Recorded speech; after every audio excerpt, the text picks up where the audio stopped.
If you want to start to feel happy, it starts with you wanting to feel happy. We like to sit and dwell. We like to sit in our own sadness. Make sure you're spending time every single day, whether it's 15, 20 minutes, whether it's an hour, 2 hours.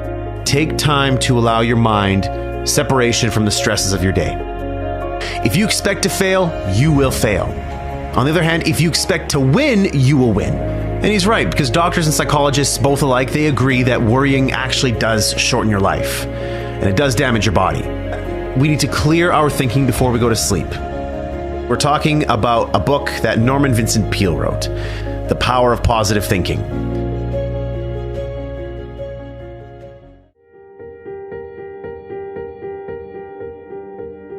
Let's kick this off with golden nugget number 1, creating your own inner happiness.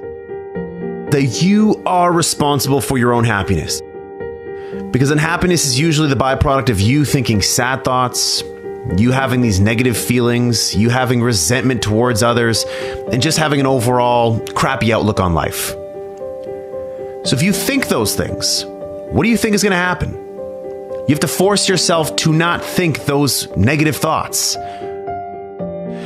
Peale says we have to get into the happiness habit by thinking upbeat, cheery thoughts throughout the day. We like to sit and dwell. We like to sit in our own sadness. I don't like to do that, but I just know that sometimes my brain forces me to do that, and I don't know why. So I have to force myself to not do that. I have to put on upbeat music. I have to go do something productive. I have to get in the gym. I have to go hang around friends that are going to make me laugh. And it's tough. At first, it doesn't feel right. It feels like you're forcing it because you are forcing it. But eventually, it starts to make you feel better. There are miracles happening all around you. There is beauty all around you. Open your eyes and look. Can you see the sun shining? Great. Can you hear the birds chirping? Great. Can you feel the warmth of the sun on your skin? Awesome. There's simple beauties all around us. If you want to start to feel happy, it starts with you wanting to feel happy. So short circuit those negative thoughts. And when you start to feel bad, when you start to find yourself gossiping, feeling guilty, feeling angry, feeling whatever it is you're feeling that's negative, turn that around. Force yourself to think positively, do positive things. And while it doesn't feel right at first, keep going. You're on the right path. Golden nugget number 2, the antidote to anxiety. Is that people waste a lot of their time, a lot of their energy fuming and fretting about things that they cannot control. Go back to Covey's principle. Circle of concern, circle of influence. Focus only on those things in the circle of influence. Everything else in the circle of concern, you can't control. You can't affect that. So move on. Don't allow your mind to just spend time in that space. You're wasting your mind's energy. So as part of this antidote to anxiety, Peale says that we need to slow down to relieve our anxiety and to attain peace. And he suggests meditation. He suggests that we devote at least 15 minutes daily to calming and relaxing ourselves by thinking peaceful thoughts, or not thinking anything at all. So something he shares in the book is to help get rid of the tendency to worry and get angry, we need to relax and spend a few minutes thinking about beautiful, peaceful settings, hearing the birds chirping, feeling the sun on our face, all these things that I was talking about before, where it's just a matter of you actually thinking that in your mind. Wherever you are, if you're at work, if you're in your house, it doesn't, or close your eyes and open your mind to maybe a place where you were on vacation before. And go there for 15 minutes. Smell the smells, feel what the sand feels like on your feet, feel yourself plunging into the ocean. So the antidote to anxiety, it's all about clearing your mind. However you choose to do that, make sure you're spending time every single day. Whether it's 15, 20 minutes, whether it's an hour, 2 hours, if you're working out at the gym, whether you're doing yoga, whether you're going to cycling class, whatever, take time to allow your mind separation from the stresses of your day. Golden nugget number 3, expect the best. If you expect to fail, you will fail. On the other hand, if you expect to win, you will win. So, what seeds are you planting in your mind? Are you planting seeds of positivity or seeds of negativity? Guess what? Your life is going to give you back more of that. Are you planting seeds of, doubt and, I'm not going to make this work, or something bad is going to happen? If you're planting seeds of that, guess what you're going to get? More of that. Start focusing on the positive. Start focusing on how things can go right. And guess what? When things go wrong, say, there's a lesson in that for me. Because life doesn't happen to me, it happens for me. So everything that's happening is there to teach me a lesson. This isn't a setback, it's a set up. This thing that's really bad, it happened for a reason. I'm going to learn from it and I'm going to get better. Golden nugget number 4, worry not. And he's right, because doctors and psychologists, both alike, they agree that worrying actually does shorten your life. And it does damage your body. We need to clear our thinking before we go to sleep. And we need to imagine our worries flowing out of our body like water out of a glass. So don't think that my path is the right path. No. This path is good for me. I replaced worry with hope by putting together goals. I put together 3 goals: a financial related goal, a health related goal, and a professional related goal. Something that what I was going to do with my life. And back in the day when I was going through those stresses, I was worrying a lot. I was having a tough time sleeping. I was having chest pains. My heart was palpitating all the time. And I really just could not get, a high level of satisfaction in life. And, if you were saying on a scale of 1 to 8, Ryan, again, 9s and 10s are reserved for very special times in our lives that seldom happen. I was sitting at a 4 consistently, where I would wake up and I'd all of a sudden feel the stresses of the day. I would pass between 3 and 4 all the time. So what I did was to replace that worry, that anxiety, that fear. I built myself a plan that gave me hope. Goals that gave me hope. Something that got me excited. Something that I wanted to work towards. Something I wanted to achieve because I knew that if I did, it would get me out of this mess and my life would be better as a result. Golden nugget number 5, problem solving.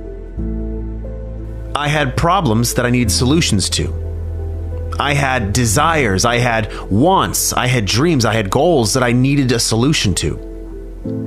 The Crap Show was a solution. Create Your 8 was a solution. But what I did need to do was take myself out of the busyness of the day and allow my mind to sort of free up and look for inspiration all around me. And know that whatever solution I'm looking for, it's going to come to me. And this is where in this golden nugget in the book where Peel talks about, problem solving, he gives us 10 problem solving techniques, which many of them I believe with. The first one, believe that for every problem there is a solution.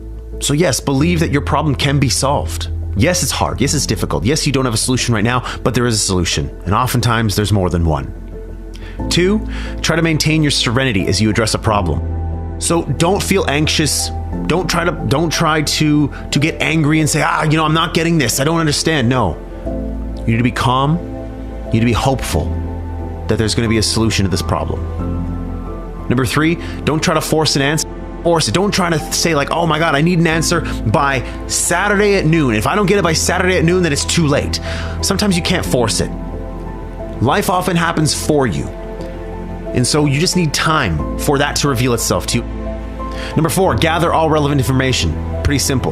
Do as much research as possible. Number 5, write down all facts about the situation. Again, get understanding for the problem, what's going on. You need to get clarity on the problem so you can get clear on what solutions you need to solve it. Number 6, spend time praying about the issue you are confronting. Listen, if you're praying about it, that's fine. If you're not praying about it, maybe you're thinking about it. Always make time to think about it. When you're walking in nature, yes, take time to think in nature and allow your mind to flow. But when you separate yourself from the stresses, the anxieties, the busyness of the day, allow your time to think about solutions. Number 7, believe in and seek God's guidance on the promise of the 73rd Psalm, "Thou wilt guide me by thy counsel." If you believe in the religious aspect of that will talk to you. That necessarily doesn't talk to me. So I maybe won't be using that one. Number 8, rely on your inner gifts of insight and intuition. There's things that we believe we should do, and then there's things that we know we should be doing.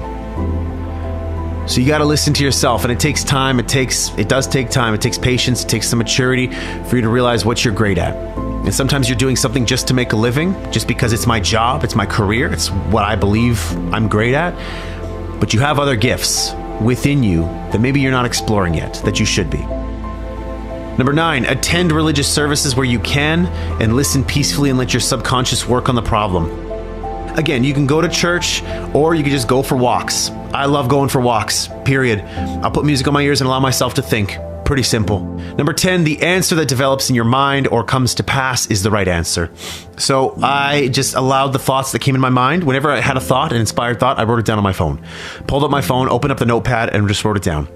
At the end of the day, I would think about it, ponder on it, say, you know what, this idea is something I want to go further into and dig deeper into that. That's exactly how this show happened. That's exactly how Create Your 8 happened. It's exactly how you're going to find solutions to your problems. Last but not least, golden nugget number 6, how to handle heartache. Now, everybody at some point in their life experiences heartache, and it's tough. And so Peel says that for us to get over heartache, we need to resist the heartache by staying busy. So if you're getting a divorce from your husband or your wife, if you just broke up with your girlfriend or your boyfriend, if you just lost a loved one, if a loved one passed away, a friend, a family member, doesn't matter who it is. He says that in order for you to get through it, you need to stay busy. You need to return to your normal activities as soon as possible after a loss or a defeat. And you need to resist the temptation to brood and feel sorry for yourself. I got to get back to work. I got to get back to my goals, get back in the gym, get back to eating right, get back to hanging out with my friends, my family, listening to the music that I was listening to. We have to return to life. But sometimes we just have to be sad and we have to work our way through it. But the key here is to not allow your mind to dwell on it for too long. That's not handling heartache. That's allowing heartache to take control of you and to win.